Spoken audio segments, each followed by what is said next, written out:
What is up, dudes and lady dudes? Welcome back to Just Nuts, guys. Today we've got another deck profile for you. This time we're taking a look at a fan favorite, MEKK-KNIGHT. This is a deck I've been looking at for quite a while, even though it's a little bit outside of my wheelhouse, being a going second deck, like a hard going second deck.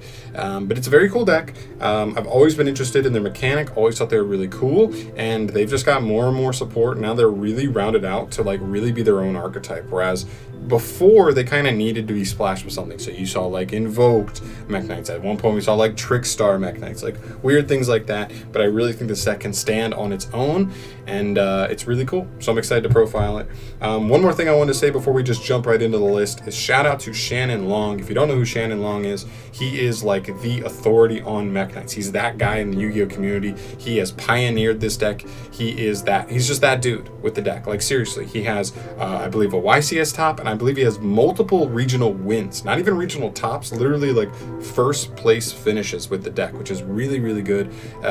You know, just from a player standpoint, very respectable, especially when he's been playing a rogue deck the entire time. So playing this deck for years. So definitely shout out to him. He just started his own YouTube channel, which is really awesome. It's called Column King. It's all one word, I believe. So Column King, no spaces. And I believe he's under the same name on Twitch as well, and he streams like fairly regularly. So if you're really interested in this deck, and you really want to learn all you can, obviously check out this video, you know, because I'm showing off how I'm playing it, but also check out his stuff to see how like the guy, the authority on the deck is really doing it. So, but without further ado, you know, check him out. But we're going to jump into my list here because that's what we're here for, right? So starting off with the monsters here, we've got 3 Purple Nightfall. Scoot him in, he's the most important one. 3 copies of Blue Sky, 2 copies of Indigo Eclipse, 1 copy of Red Moon, 1 copy of Yellow Star, and 1 copy of Green Horizon.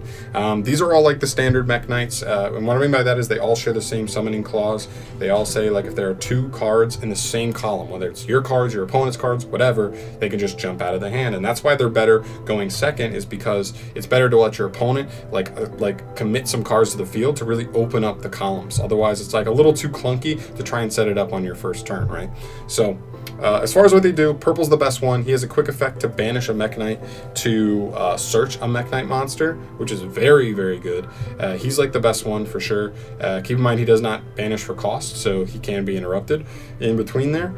Blue Sky, when it's summoned via that like column like effect, summoning like effect, he can search cards, so search MEKK-KNIGHT monsters up to the number of cards your opponent controlled that were in that column that he was summoned to. Indigo Eclipse can quick effect like move himself. They call him the move man. He makes the deck much less awkward. Otherwise, without him, the deck would like probably not work nearly as well. Red Moon and Yellow Star are your removal. They banish a MEKK-KNIGHT from grave to pop a spell and trap and a monster that's in their same column. And then Green Horizon, when he like is involved in a battle declaration, he can just add a MEKK-KNIGHT monster from grave back to hand. So he's your recursion, but also just gives you another body, another name, because they all are hard once per turns on those summoning effects. So that is it for the like standard like MEKK-KNIGHT cards. We're gonna go into the new the new one, I guess.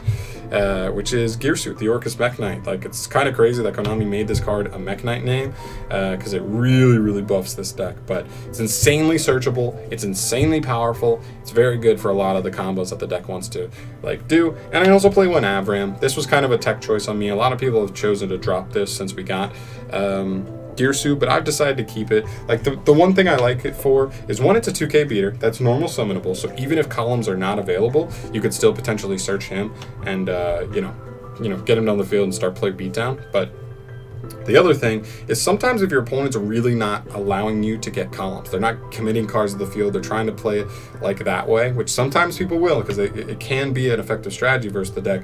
This guy's really nice because he can just be linked off into a Link Spider, which can just give you a monster in that extra monster zone. So all it takes is any other spell or trap in your hand, and then you can actually start getting MEKK-KNIGHTs on the field. So he's pretty cool for that, and he's just a one-of otherwise. Easy side out, you know what I mean? Like, it's just an easy one-of, like, and we're not like I don't know. We don't have too many normal summons of the deck, I guess is the point. So it doesn't hurt to play them.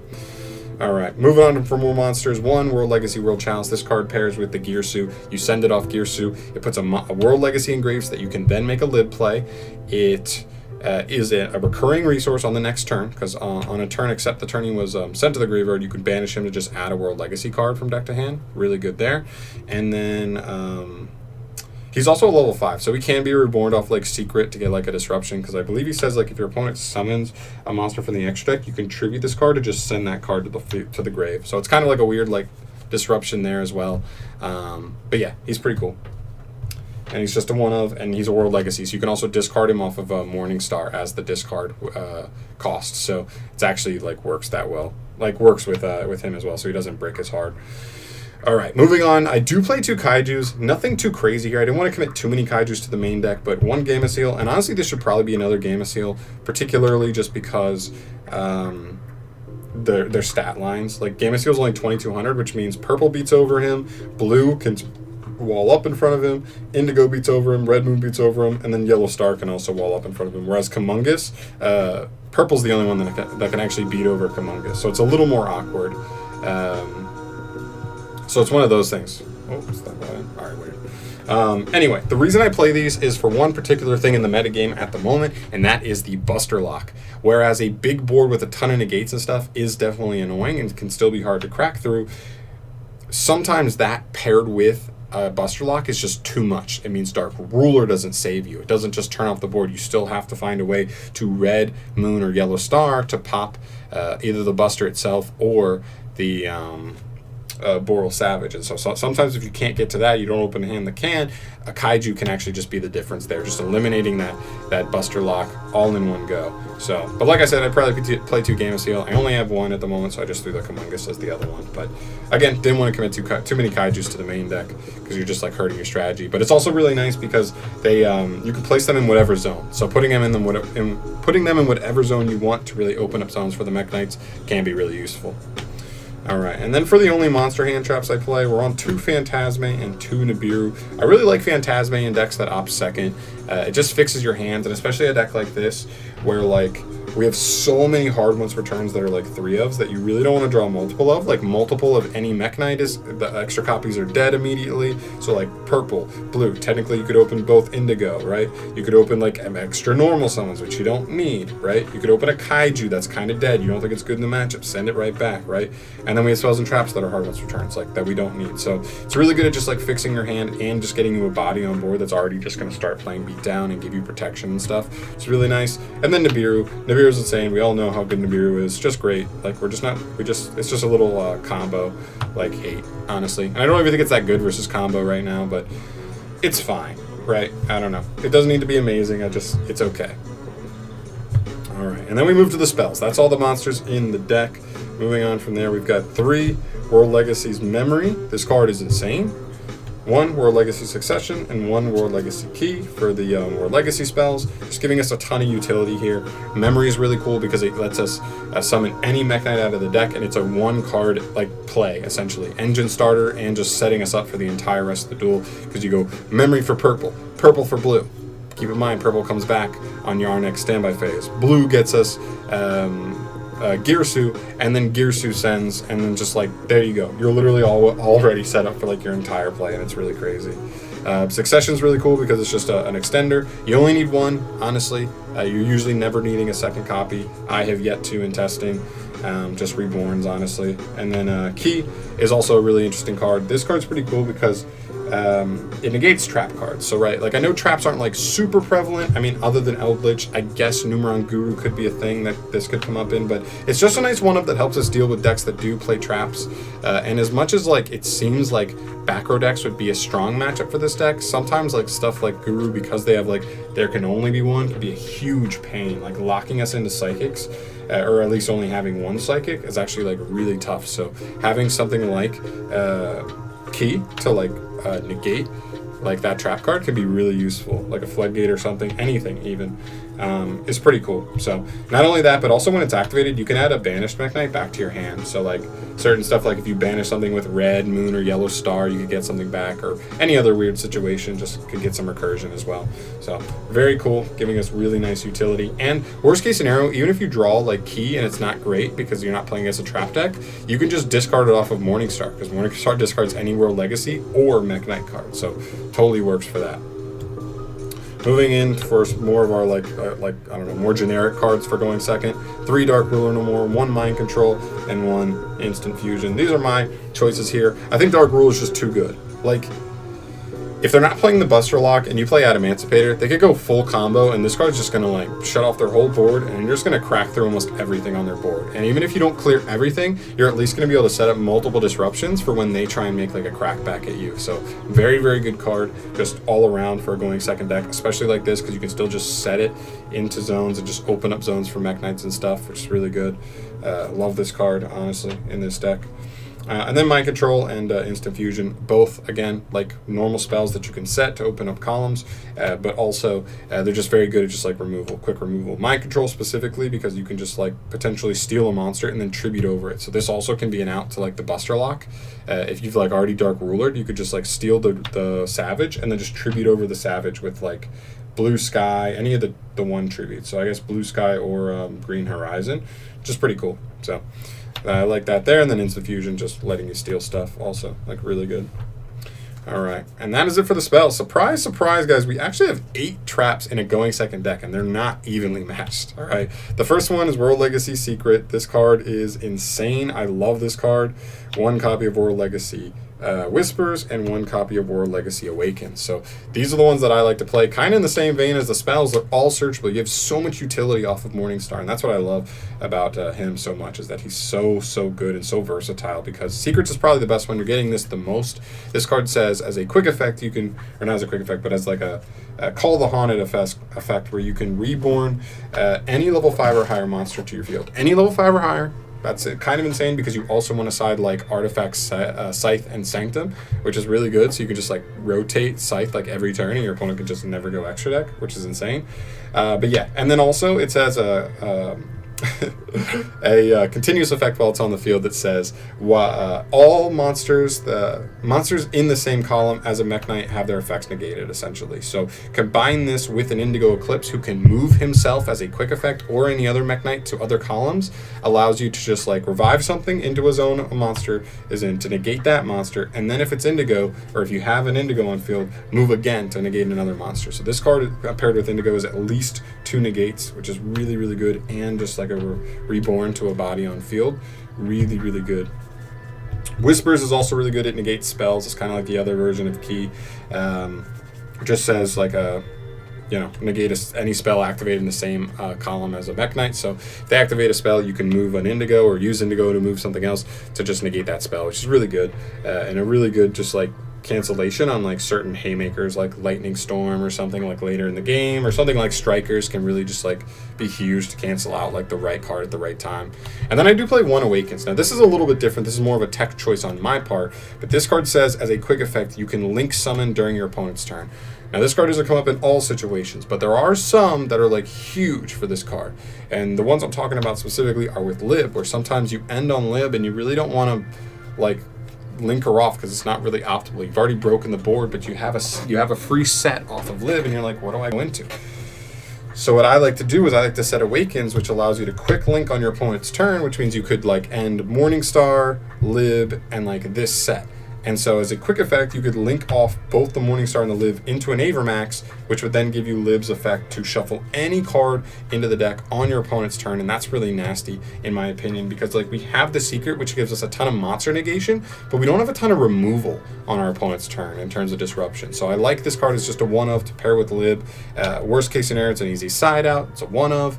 And if you draw it, again, all these World Legacy cards are just discard fodder off of Morningstar. So I didn't feel too like, I don't know, it didn't feel too risky to play. It felt like you have a lot of outs to it, to like, even if it's not particularly good. And then the last spell I play is just 3 Impermanence. I love this hand trap with Guardian running around and Adamantipator. I feel like Impermanence is probably like one of, if not the best, like single hand trap versus that deck, as long as you know like the right time to hit him, which is not which can be easier said than done, but still. Also, it's a good card like paired with Phantasme to shuffle back in.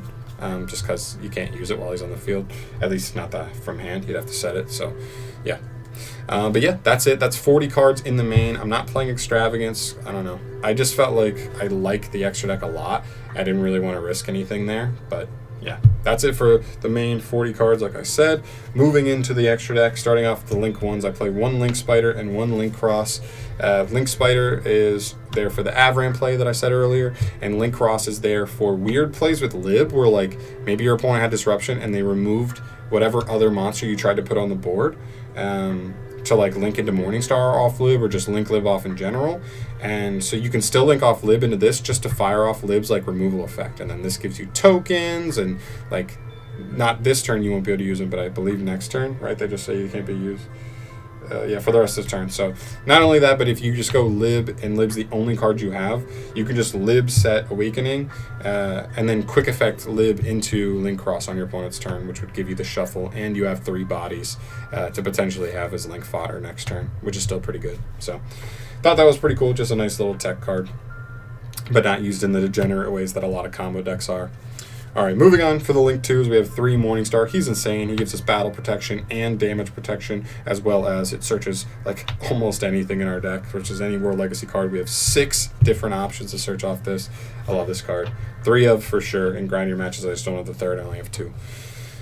Next up, 2 Lib. This should be pretty self-explanatory. And the 1 Galatea. Now, one thing that I've seen some people play is like 1 copy of, what is it, Orcus. What's the draw card? I can't even remember what the draw card's called, but whatever, it's like the spell, just to get a spell to the field, but it's totally a brick otherwise, so I don't love drawing it. I totally could play it, I thought about playing it, but I still like this because it's so easy to make with Girsu, and then just go into a Ding Girsu to like not only like just remove anything, but also set up protection for your board, which is really nice. And then Lib's so good. Between just going Lib and Morningstar in the same turn, you just get such easy access to all World Legacy cards in the deck. So good. I love this card. It's one of my favorite cards in Yu-Gi-Oh! Straight up. Like, actually. Alright, and then the last, like, generic Link 2 we play is 1 IP Masquerena. This is another thing, is, like, if somebody negated Lib, we could still technically make this if we had access to monsters, but not, like, the spells traps, and then end this Lib, and then still be able to link off both on our opponent's turn, or also just link into Unicorn or whatever. It's fine. It really won't come up that often, but I just thought it was interesting at least, so, yeah. Alright, and then for Link 3s, we play 1 MEKK-KNIGHT Spectrum Supreme. This card's really cool. It comes up in very specific situations, being able to attack directly, or being able to like pull certain MEKK-KNIGHTs straight out of the deck. Can be really cool. And then just being like unaffected sometimes. And then Unicorn, like for potentially the Lib play, like linking a Lib and another monster into this, you get the shuffle off Lib that's non-targeting, and then the targeted shuffle off of this, which is just an insane amount of removal, especially on your opponent's turn. So yeah, it's just utility. They can come up. And then for Link 4s, we play 1 copy of MEKK-KNIGHT Crusadia Avermax. This card's insane in this deck, because like you pair this with like the negate, with like Secret, giving you like multiple negates, and then just like your opponent can't just walk over you in the battle phase because they have to go attack into this guy, and this guy essentially can't be beaten over by a special summoned monster, and then you're just negating things, and then they just like can't do anything, they can't enter by battle, they can't wiggle out of it that way, and then you just take advantage. And then this should probably be access code talker, like I don't know, like this was like definitely an open slot in the deck. Like Borrelsword doesn't really make sense, this deck is already very good at putting damage on the board, so I guess this should probably just be like access code, just for removal, I guess, because this card's kind of a little more defensive, this card's a little more offensive, just like remove. So yeah, I guess access code's kind of cool. Even though most of your extra monsters are light, you could just go, you know, Link Spider at some point or whatever, just to get extra materials in there. So yeah. Then the 1 Ding, this pairs just with the Galatea, and then 1000 Eyes Restrict, this is just for the instant fusion. I could have played Relinquished Anima for like the bonus potential of like 1000 Eyes Restricting, maybe either baiting an Appaloosa or like a Savage, and then also going Anima, and then either baiting another negate or actually getting the steal off. I don't know. It's cheeky, but like, I don't know. I guess I have room, but I didn't really want to. I just felt like that situation's so specific, right? Because then they also, not even just baiting the negate, but then also having the perfect like column set up, like your opponent misplayed and put like the wrong monster in the wrong zone. You know what I mean? So, but that's gonna do it for me here. That is MEKK-KNIGHT, the Just Nuts way. Guys, of course, as always, let me know your thoughts down below. I am by no means a MEKK-KNIGHT master like Shannon Long, the column king, is. but this is my take on the deck. Keep in mind, I'm not usually a go second, deck type player. So definitely let me know your thoughts down below on the build. Let me know if there's anything you would change, anything you'd suggest on that front. And I guess that's going to do it for me here, guys. Thank you so much for watching. As always, subscribe to the channel if you have not yet. If you want to see more deck profiles from me and otherwise. And I'll see you in the next one. Peace.